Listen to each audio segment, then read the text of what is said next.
Hello, my name is Alan. I'm the Mind Alchemist, and today I'm preparing this for a very special person, someone who has obsessive compulsive thoughts, and he was having a bit of a hard time. So I'm going to make this general enough for all of you. But if you are overthinking, if you have OCD, whatever label you give it, it doesn't really matter because when your thoughts are in a loop and you just can't seem to get out of that loop, it just kind of over and over with the same story, telling yourself that he was right, she was wrong, that it should be this way or could be that way or it'll never get better. Those stories just drive you crazy. So if you are experiencing any of that, what I'd like you to do is just allow yourself to go onto a hypnotic journey with me. It will be easy for you. It shouldn't be very hard. All I want and ask you is that since this is hypnotic in nature, please be safe. Don't drive because it might actually take you into a trance while you're driving. And please also just do whatever you need to do to be safe. If you're sitting on a stool, if you fall over, you might hurt yourself. So please, please, please do whatever needs to be done. Find a chair, a bed, and whenever you're ready to make some powerful changes and to let go of those obsessive thoughts, I want you to first start. I'm going to demonstrate it to you first. So, the first thing you're going to do is you're going to look at a spot directly in front of you. It could be any spot, it could be a spot on the ceiling, on the wall, and you're going to allow your eyes to just focus on that spot, allowing it to go in and out of focus in a vague, dreamy way. And then I'm going to suggest to you to relax your body, your arms, then your legs, then your back, and your whole body will just go really loose, limp, relaxed. And that's easy for you to do. All you have to focus on is, oh, there's tension in my arm. I'm going to release that. Then I'm going to count you from 1 to 20. And at the number 1, you'll open your eyes. Take a deep breath in. Close your eyes. And repeat with number 2. Opening your eyes. Closing your eyes. And exhaling. 3. And at some point before you reach 20, when your eyes are so loose, lazy, limp, relaxed, that they just don't want to work, allow them to no longer work. It might be at 15, 10, or even 5. Whenever your eyes are tired, just allow them to no longer work. And you will go deeper with every breath you take and go deeper and deeper into trance. So once again, what you're going to do is look at that spot, and I'll direct you, so don't worry. Allow your eyes to get lazy, out of focus. Just keep on staring at that spot. Your muscles, I'll direct them to go loose, limp, lazy, and relaxed. And then you'll count with me from 1 to 20. And whenever you're ready, you could allow your eyes to close and just drop into a deep, comfortable trance, remembering that with every number, you will go deeper and deeper, more and more relaxed. And so if you're ready, let's start. Focus on that spot directly in front of you. Allow your eyes to just stare at that spot in a vague, dreamy way. And as you do so, you'll notice your body. Focus on your arms. Scan for any tension in your arms, forearms, hands, and fingers. And as you take your next exhale, Release all the tension. That's right. Now focus your attention on your legs. Scan for any tension in your thighs and your calves, even in your feet. Wherever you sense tension, on your next exhale, allow it to all disappear. Focus on your neck, your back, your shoulders, letting it all go now. Any and all tension as you go deeper and deeper, more and more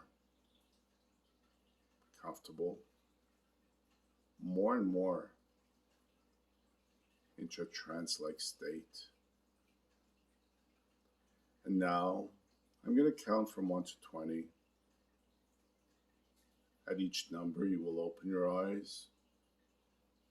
Take a deep breath as you do so. And between numbers, you'll close your eyes.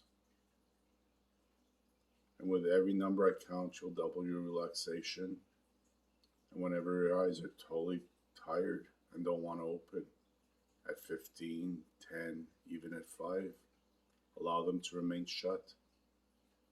And allow yourself to go even deeper, more and more relaxed. Starting at 1, eyes open. Closing your eyes with the exhale. 2, eyes open. Exhaling, closing your eyes.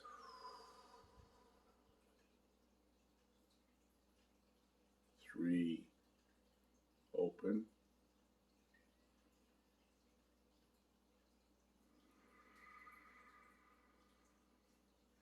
That's right. 4, going deeper and deeper now.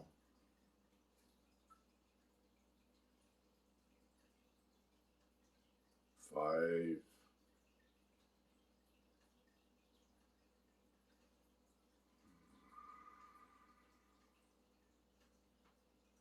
6, deeper and deeper.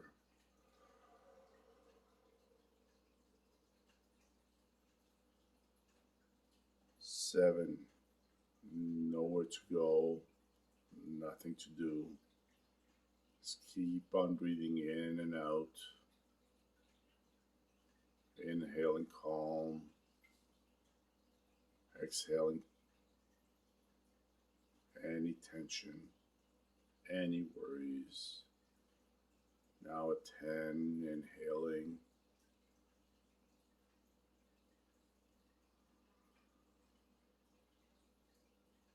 11, in and out. 12, going deeper yet. 13,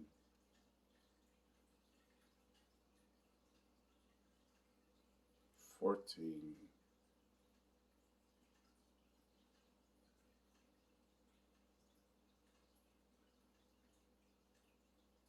15, even deeper now. 16,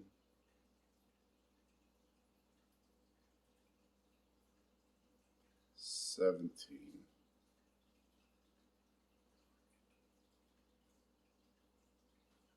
18,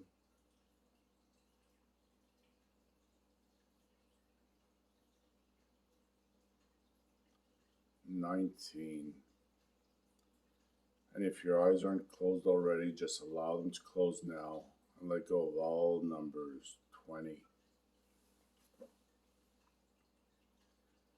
Now that you're this relaxed, I'd like you to just follow my voice, allowing me and my voice to take you on a small journey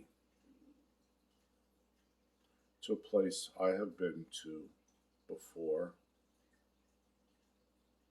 and maybe my story, very much like your story, the right story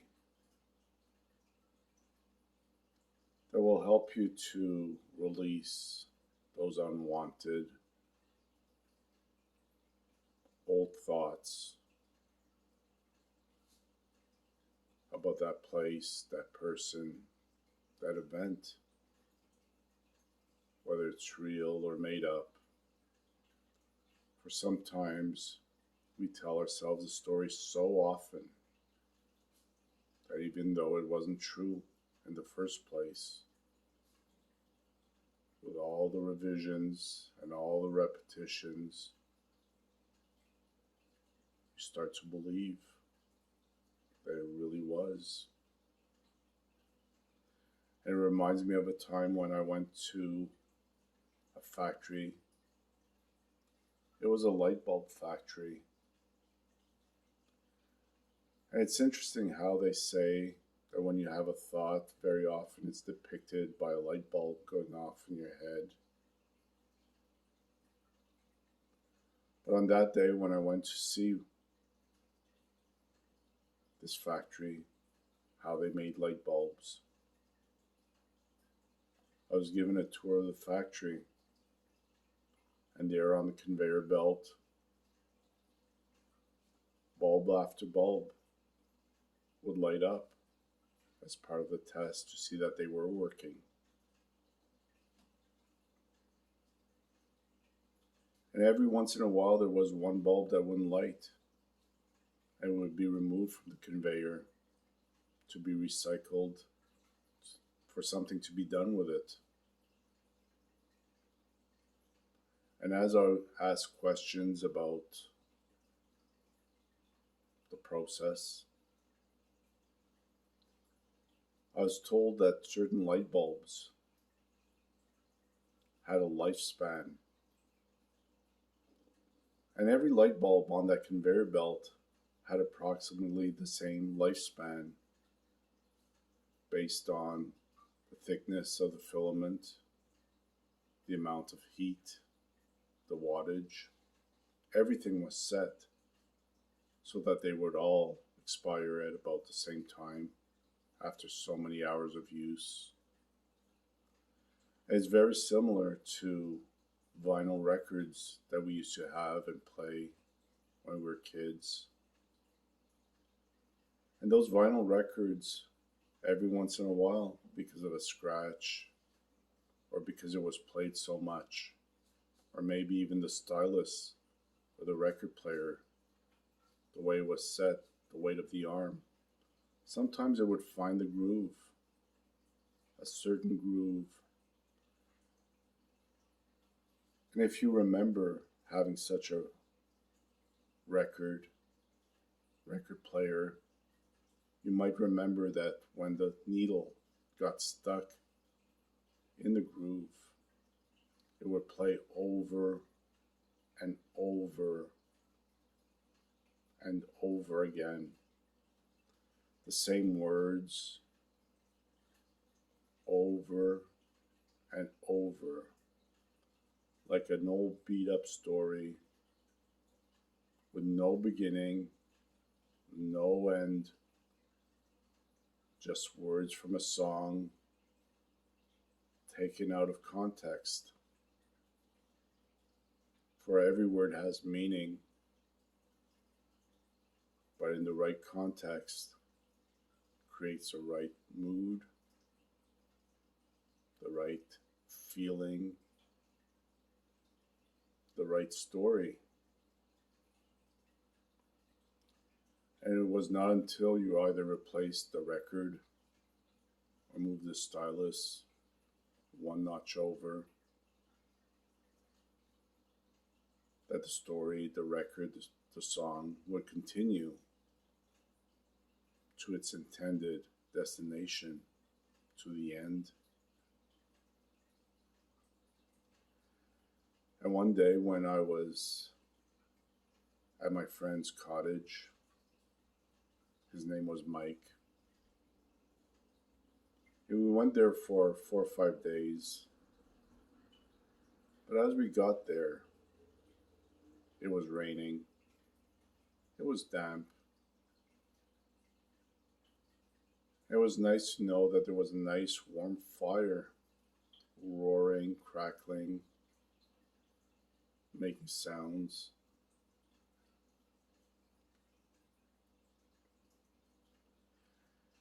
And since there was very little to do but listen to him talk, play some games, I found there in the corner a small book.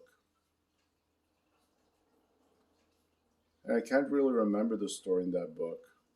It was a long time ago, and the story itself was not as important as to what happened next. For I spent a couple hours, maybe a day, reading that book. And as I got to the end, excited to read the final few pages, I found they were missing. They had been ripped out completely.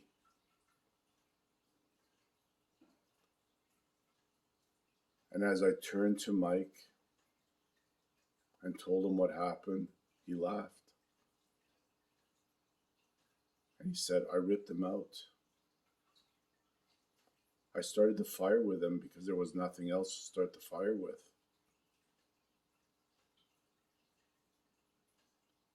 And he said to me, you are very lucky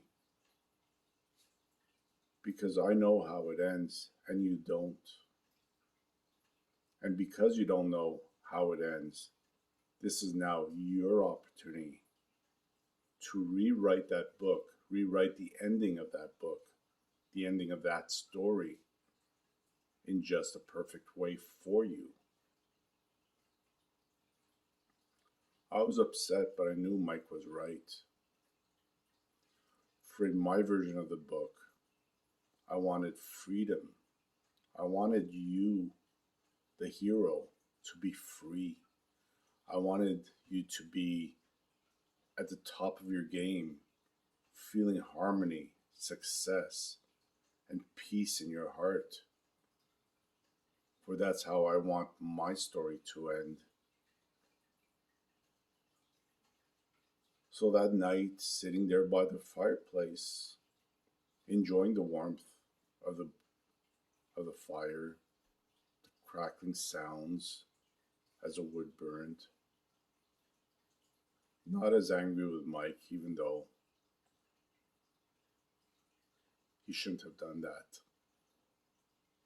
I rewrote the ending to the story, containing freedom, containing peace, containing love and joy, the way I wanted it.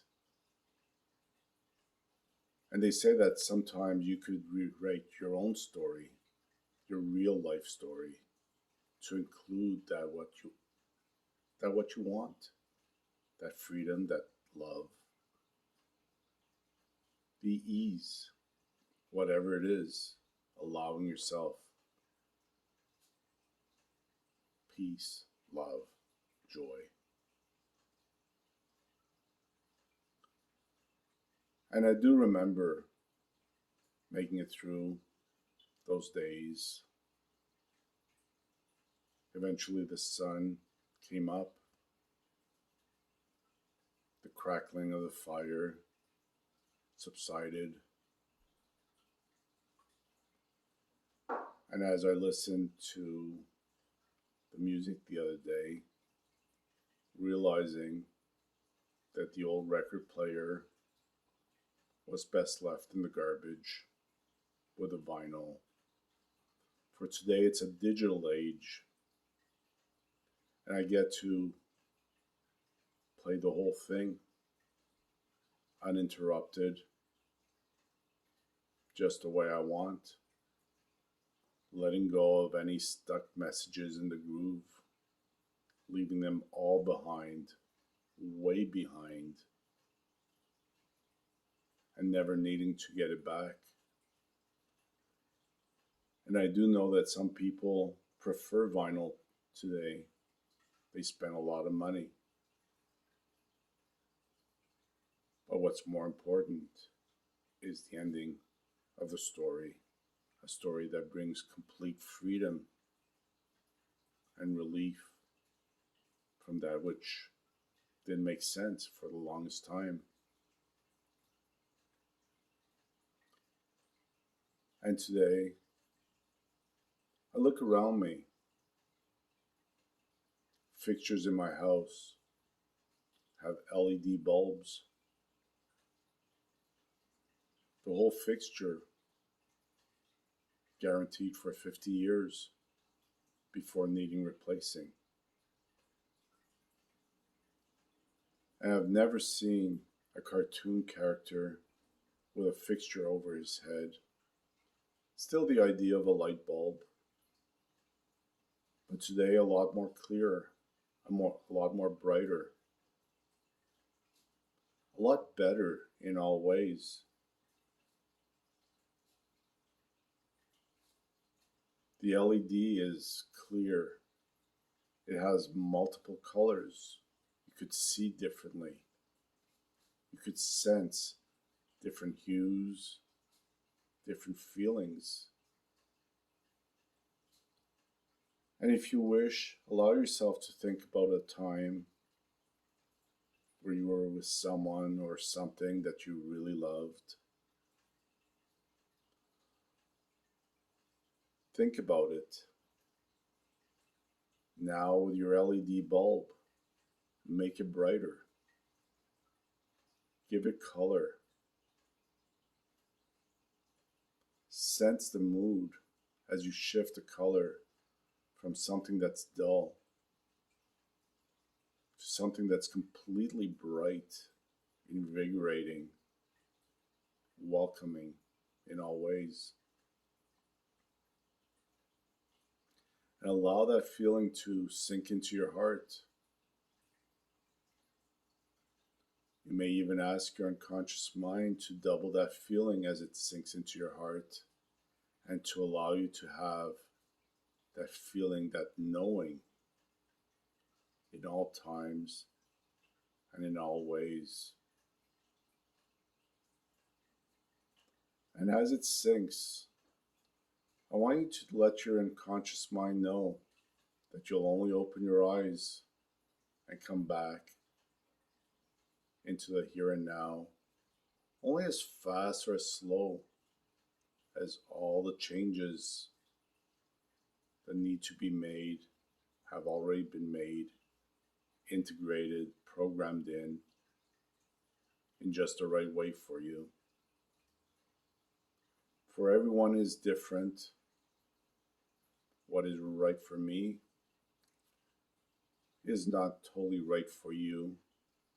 Maybe it is, maybe it isn't. But your unconscious mind, that part of you that is there to protect you, to love you,